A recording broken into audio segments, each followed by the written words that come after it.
Welcome back. I'm assuming that you have listened to chapter 1, and that's why you are here for chapter 2. Or maybe I'm just doing this for myself, and in that case, that's all right too, because I have not read this book since it first published in 2010. It is my first published novel. It is Skating Around the Law, which is wildly different from what I write now. If you did listen to chapter 1, however, then you have left Rebecca Robbins in the bathroom of the Toe Stop roller rink, looking into a roller rink stall in the bathroom and finding a dead body, head first in the toilet, presumably dead. I guess we'll find out what happens next. Oh, and just so you know, when I first started writing, I joined a writer's group. And I used to go to meetings all the time, and I read these first 2 chapters of the book aloud to my writer's group to get a critique. And it prompted a very interesting discussion that I'll tell you about after this chapter. So if you hang in there, I have a funny story to tell. At least I think it's funny. Okay, chapter 2. Oh my God! Mac must have slipped and hit his head or something. Swallowing down my panic, I approached the toilet. With a yank, I pulled Mac's head from the water. His lifeless eyes stared into mine, and I dropped him with a shriek. Sploosh. Damn. I couldn't leave him like that. I took a step toward the body. Is he okay? I turned toward Brittany's frightened voice. I was surprised to find she'd come into the bathroom. Swallowing hard, I shook my head. He's not breathing. Well, maybe you should give him mouth-to-mouth, Doreen suggested. Brittany's white face looked at me with hope. The 3 of us turned to look down at Mac. Okay. I wanted to be heroic. Reviving Mac and saving his life would be a great thing to do. Only I couldn't. He was dead. I was certain of it. Besides, the man had his head in a toilet. That alone sucked all the heroic right out of me. Still, I did what I could, and I pulled his head back out of the water and rested it gently on the toilet seat. Now he looked more like a man who was paying for a heavy night of drinking than someone who had gone bobbing for apples and lost. I stepped in front of the stall door, blocking Brittany's view of Mac's plumber's crack. I'm sorry, I said to both Brittany and Mac's ghost, just in case he was floating nearby. There's nothing I can do. Brittany's lip quivered as tears streaked down her face. That's when her entire body started to shake. I pulled Brittany and Doreen toward the entrance of the bathroom. I think the best thing to do is call the sheriff's office. They'll know how to handle this. Brittany held up her cell phone. I'll call them. The kid's trembling fingers dialed before I gave the go-ahead. Her voice was firm as she related the problem. I was impressed. There was more to Brittany than teenage angst. In fact, her current calm put me to shame. All I wanted to do since finding Mac was throw up and run screaming from the bathroom. Of course, I couldn't. Mac had died in my rink, on my watch. With kids present. Oh God, I thought. My eyes shifted to the bathroom door. What if the little kids from my class came in here? Grabbing Doreen's arm, I said, I need to ask everyone to leave the rink. Could you guard the bathroom door? Make sure no one else wanders in here. I don't want kids to see this. You're right, she said with a frown. Mac's caused enough trouble in this town. Don't want him to hurt our children, too. I blinked. Mac was dead. He deserved a little sympathy, if not respect. Then again, maybe Doreen was just in shock from seeing a dead body. I knew I was. Doreen's agreement to play bouncer outside the bathroom door sent me racing into the rink. Wipeout was being pumped through the speakers as I made my way to the sound booth. Hauling myself into the cramped space, I hit the on button for the mic and announced the rink was closed due to plumbing problems. A couple of kids shot me dirty looks. Otherwise, the mass exodus went smoothly.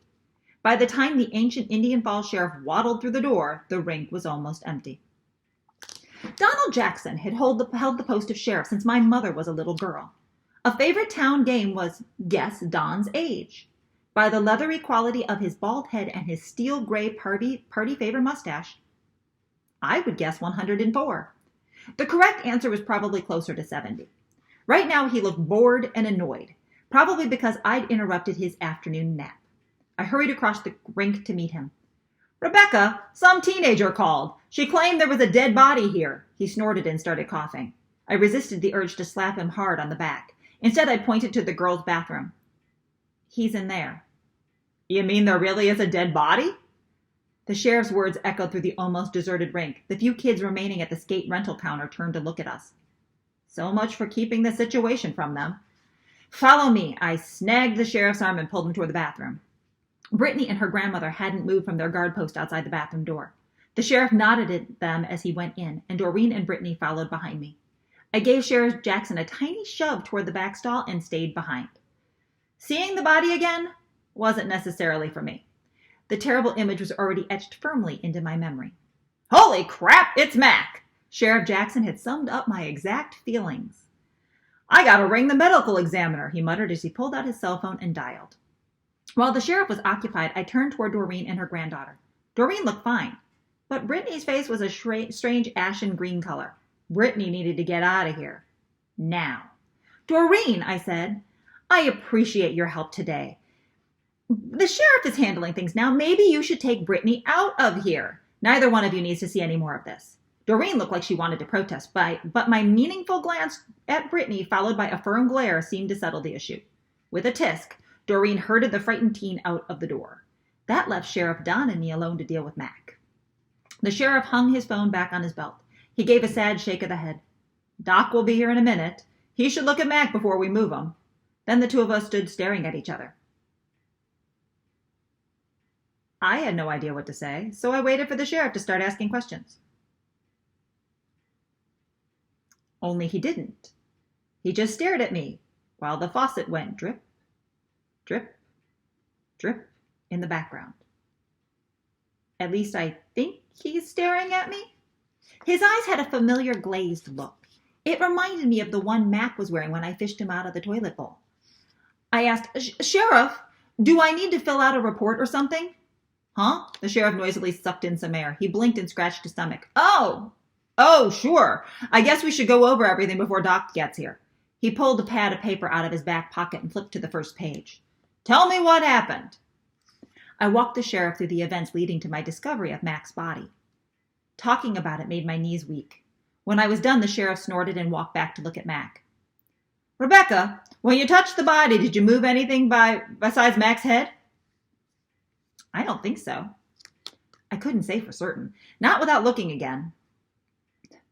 Taking a deep breath, I joined the sheriff in the death stall. I scanned the space, trying to ignore Mac's unblinking eyes. Mac's toolbox was against the side wall, and a plunger was to the right of the toilet. My eyes shifted to the left. What's that? I asked with a frown. Sheriff Jackson blinked. What's what? That, I asked, pointing to the farthest corner of the stall. There, half hidden from view by Mac's inert body, was a bottle of prescription pills. There's a pill bottle back there. Oh, sure enough, the sheriff scratched his chin. He leaned closer. Mac's name's on the bottle. Maybe this wasn't an accident after all. Tell you what, I think Mac committed suicide. Sheriff Jackson turned, his chest puffed out, proud of his deductive skills. Call me crazy, but I didn't feel excited. Mac was still dead. I looked down at my feet, trying to pretend I was somewhere else. Anywhere else. My eye shifted again to Mac's toolbox, and a stack of stamped envelopes caught my eye. I raised my gaze back to Sheriff and shook my head. I don't think so. His face fell. Why not?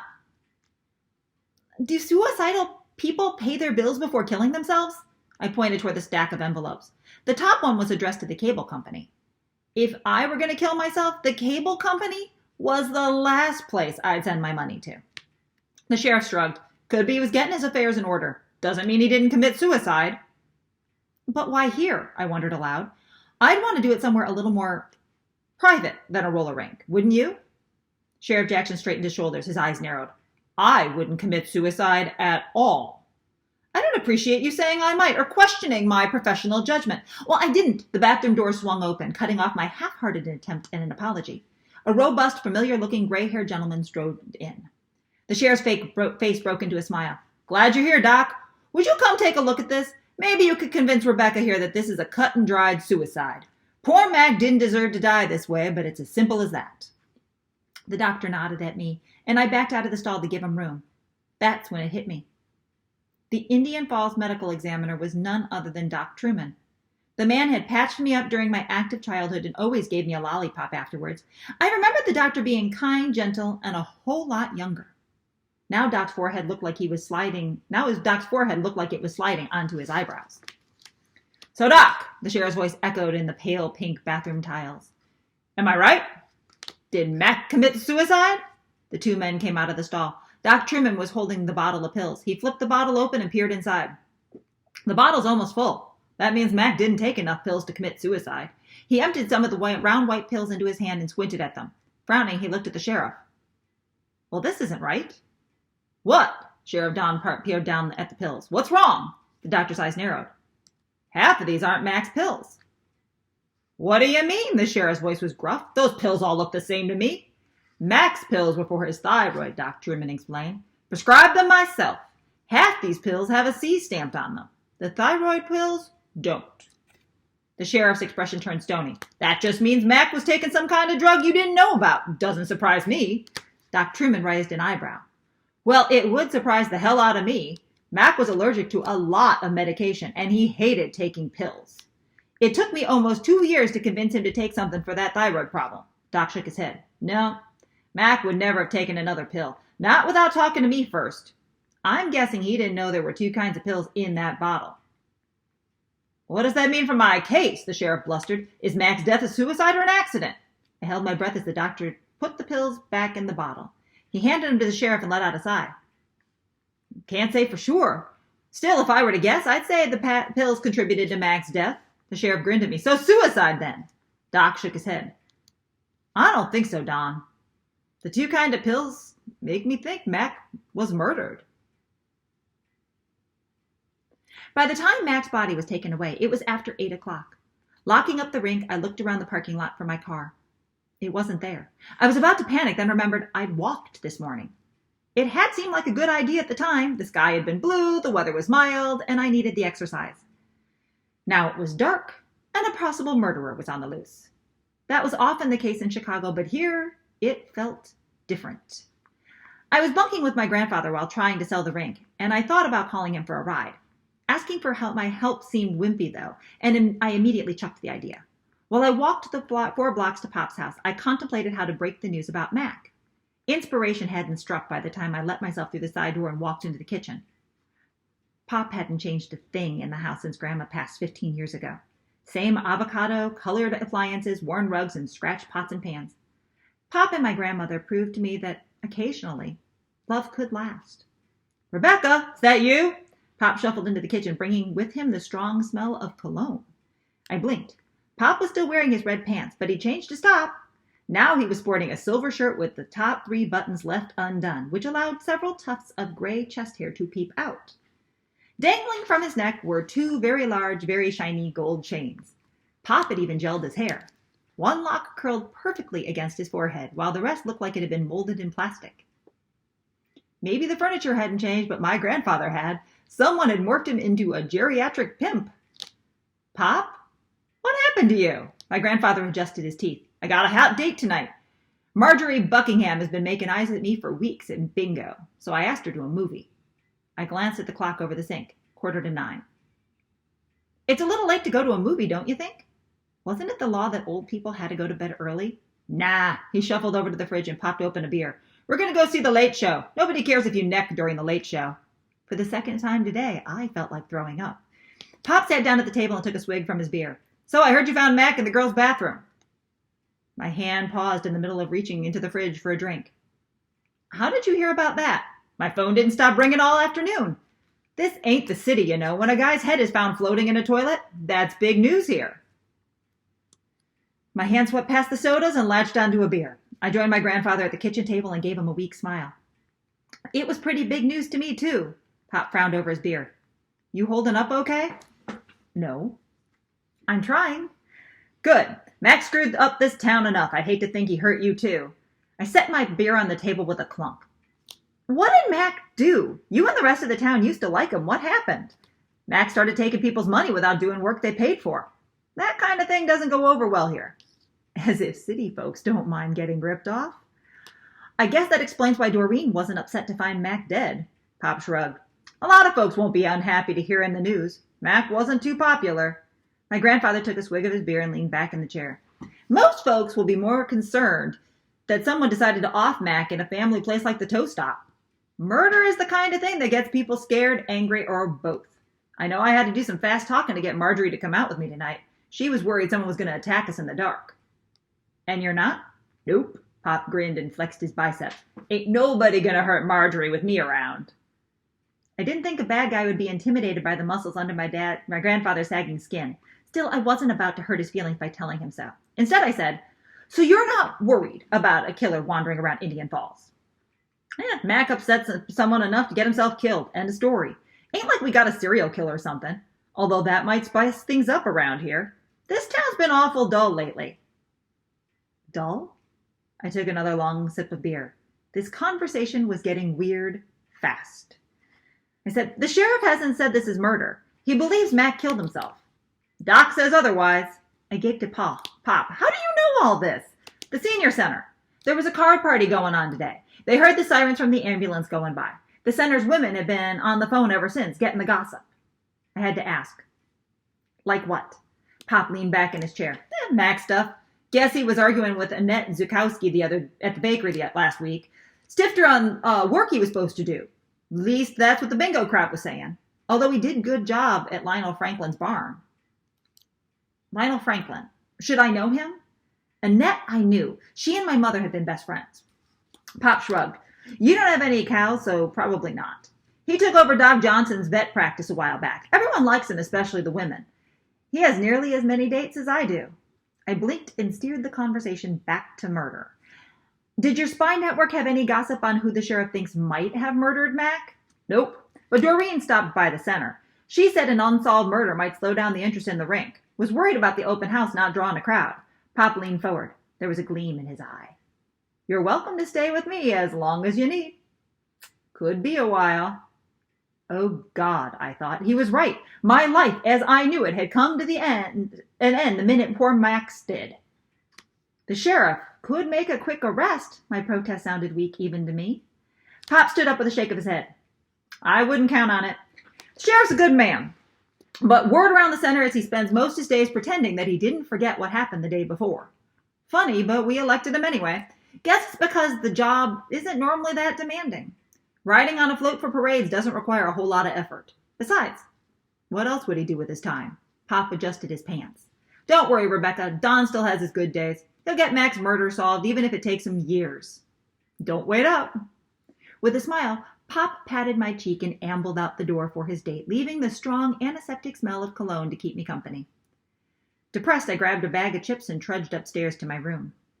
Needing a distraction from how bad my life sucked right now, I turned on the television. A cop drama was on. Normally, I skipped those shows in favor of silly sitcoms. Tonight, though, I was morbidly fascinated. I watched with interest as the TV cop talked to suspects. They sifted through evidence. They even got help from a civilian to get the bad guy to confess. These cops were smart. They were witty. Best of all, they didn't have a mild case of Alzheimer's. Too bad they weren't employed by the Indian Falls Sheriff Department. By the time the show ended, I'd finished the chips and another beer. I also knew there was only one way I could prove the roller rink wasn't cursed and sell it. I either had to pray the Law and Order gang would come to Illinois, or I had to solve Mac's murder myself. That is the end of chapter 2. Okay, so here's the story. When I was reading this scene, after I was done, there was probably about 40 people in the room, and an argument broke out. The argument about the book wasn't about what point of view should I be in, or was the story started in the right place, or was the action enough. It was about whether or not, if you found a dead body head first in a roller rink toilet, would you pull it out and give the person who had been head first in the roller rink toilet CPR? A bunch of people argued about it. The book has changed a little bit to acknowledge that conversation, but the manuscript, she just said no way in heck. They argued about it a bit. There was eventually a show of hands, and I would like to say that half the people said that they would at least fish the body out and try CPR, and the other half said no. Clearly, Rebecca erred on the side of no. So I guess that's my question. What would you have done? Would you have tried to give CPR to a body that you found head first in a roller rink toilet? Or would you just decide he looked dead and leave it be? Are you better than Rebecca? I'm not sure I would be. Anyway, thanks for paying attention to me and following along, and I will return at some point with chapter 3.